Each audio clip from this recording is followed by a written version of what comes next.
Selamat malam para pendengar. Kembali lagi bersama Yans di channel ini. Malam ini, aku akan membawakan sebuah kisah misteri berjudul Nama yang Hilang. Kisah tentang 6 pendaki. Tentang perjalanan yang seharusnya penuh canda dan tawa. Namun perlahan berubah menjadi pengalaman yang menegangkan, penuh rahasia. Dan meninggalkan pertanyaan yang tak mudah dijawab. Gunakan headsetmu. Pilih posisi paling nyaman. Dan biarkan cerita ini menuntunmu masuk ke dalam kabut gelap Gunung Lawu. Selamat mendengarkan. Kami berangkat, berenam. 6 nama. 6 wajah. 6 tawa, yang masih kuingat jelas, sebelum kaki ini menjejak jalur pendakian Lawu. Namun, gunung selalu punya caranya sendiri untuk menghitung. Di atas sana, di balik kabut, hutan, dan sabana yang sunyi, satu nama perlahan menghilang dari barisan kami. Kami mencarinya. Kami meneriakkan namanya. Kami bahkan tersesat karenanya. Waktu seolah berhenti di tengah kabut yang menutup jalur. Logistik habis, tenaga terkuras, rasa takut menggerogoti kami, satu persatu. Setiap malam, ada suara-suara asing, seperti memanggil dari balik gelap. Dan setiap langkah, seakan ada bayangan lain, yang berjalan di samping kami. Hingga akhirnya, saat kami kembali ke base camp, buku pendaftaran itu hanya menuliskan 5 nama. Bukan 6. Dan hari itu, kami sadar.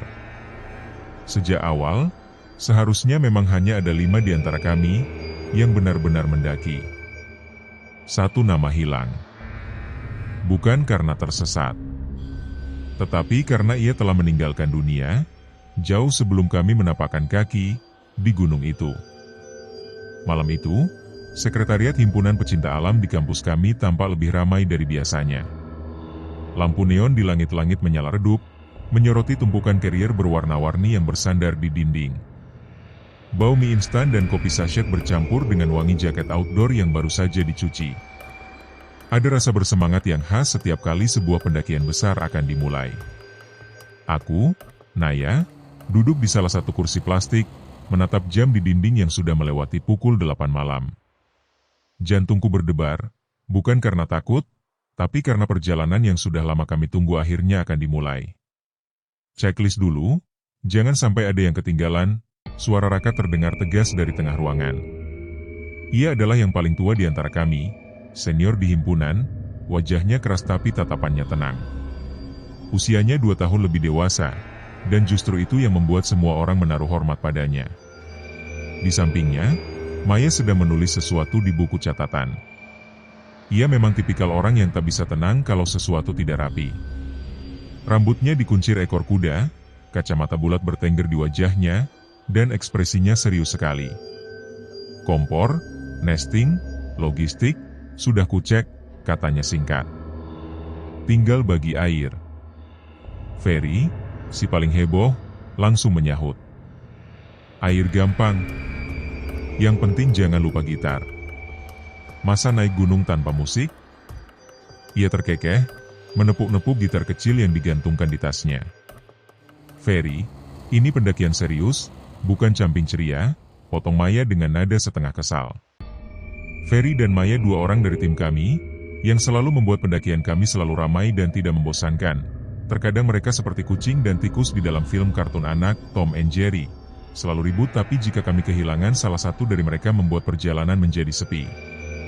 Ferry yang konyol tetapi soal persahabatan dialasi nomor 1 dan Maya yang galak dan terkesan judes, membuat tim kami menjadi lengkap. Sinta yang sejak tadi sibuk merapikan sleeping bag, menoleh dan tersenyum tipis. Biarin aja, Mei. Kadang musik bisa bikin suasana hangat. Suaranya lembut, tapi matanya menyapu ruangan seakan mencari sesuatu. Ia memang sering disebut terlalu sensitif. Entah kenapa, aku selalu merasa Sinta punya antena yang lebih peka daripada kami semua. Aku hanya tersenyum, menuliskan nama kami semua di papan tulis kecil yang tergantung di dinding. Satu persatu kutulis, Raka, Maya, Ferry, Sinta, Damar, dan Naya. 6 nama. 6 orang, iya inilah kami. Hanya sekelompok anak manusia yang berbeda karakter tetapi memiliki satu hobi yang sama, mencintai alam, dan petualangan, menjadi satu tim yang sangat solid tergabung dalam satu wadah mapala di kampus kami. Damar. Aku menoleh ke arah pintu, seakan berharap dia muncul lebih cepat malam ini. Biasanya, dialah yang paling ribut, paling ramai, paling susah diatur. Tapi anehnya, sejak sore tadi ia belum juga terlihat. Mana si Damar? Katanya mau ikut packing bareng, gumamku.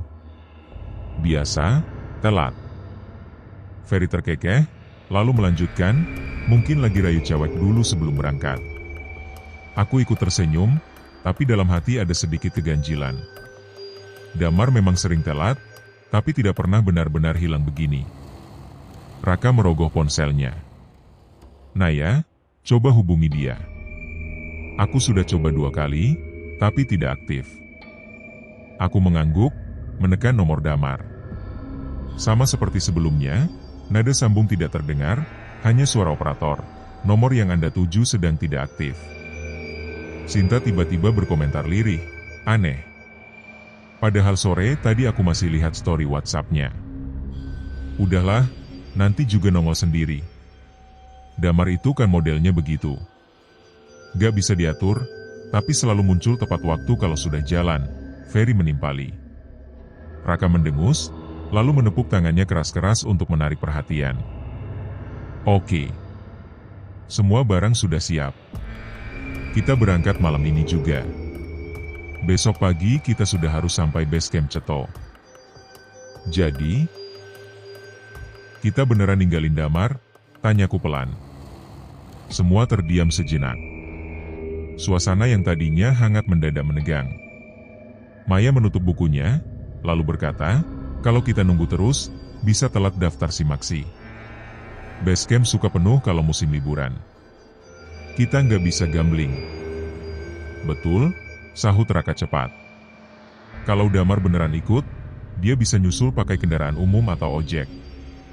Dia sudah biasa, kan? Ini pendakian, bukan tamasya. Kita harus disiplin. Naya, coba kirimi dia pesan suruh dia menyusul, perintah Raka. Aku menunduk, tidak bisa membantah, meski hatiku tidak tenang. Ada sesuatu yang terasa janggal. Aku pun segera mengiriminya pesan untuk segera menyusul ke base camp Candi Ceto.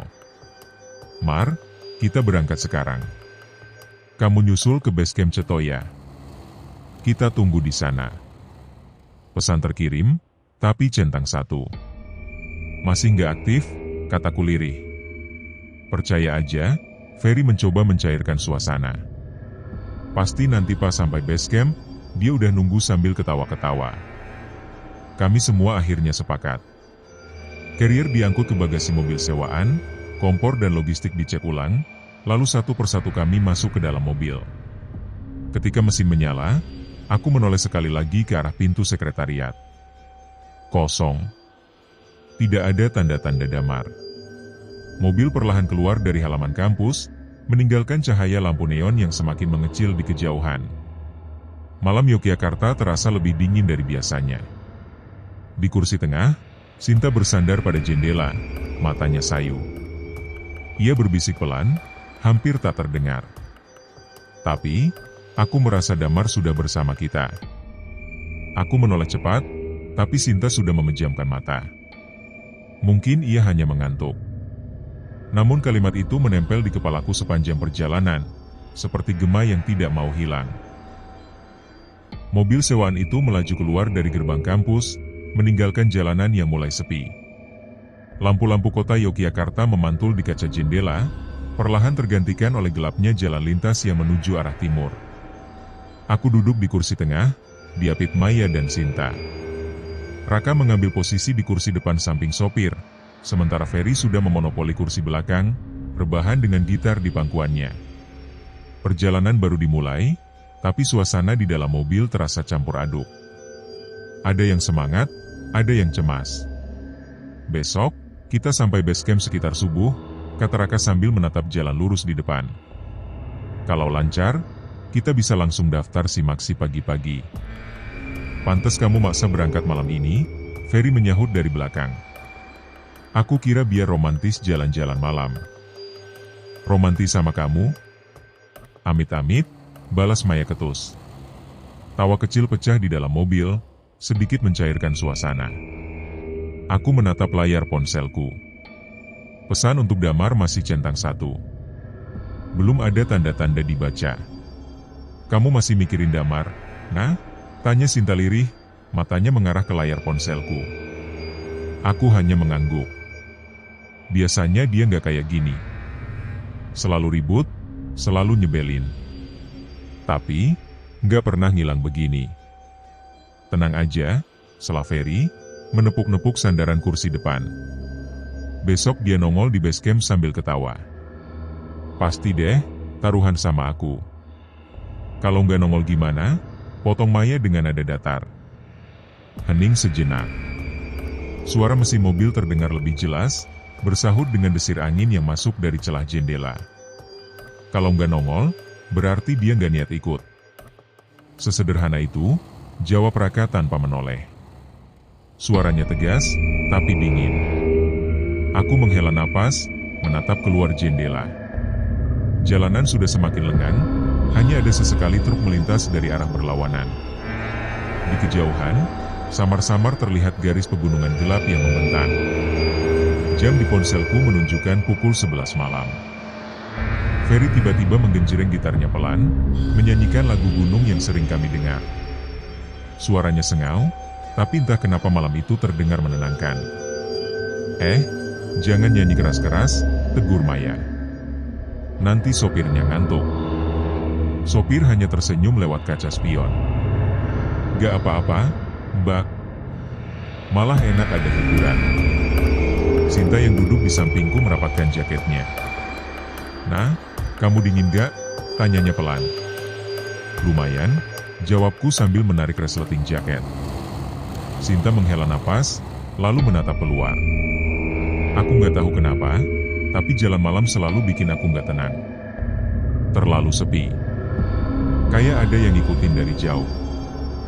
Aku terdiam, menatap wajahnya yang tampak pucat dalam cahaya lampu jalan. Kata-kata Sinta selalu seperti itu, penuh firasat, membuat bulu kuduk meremang.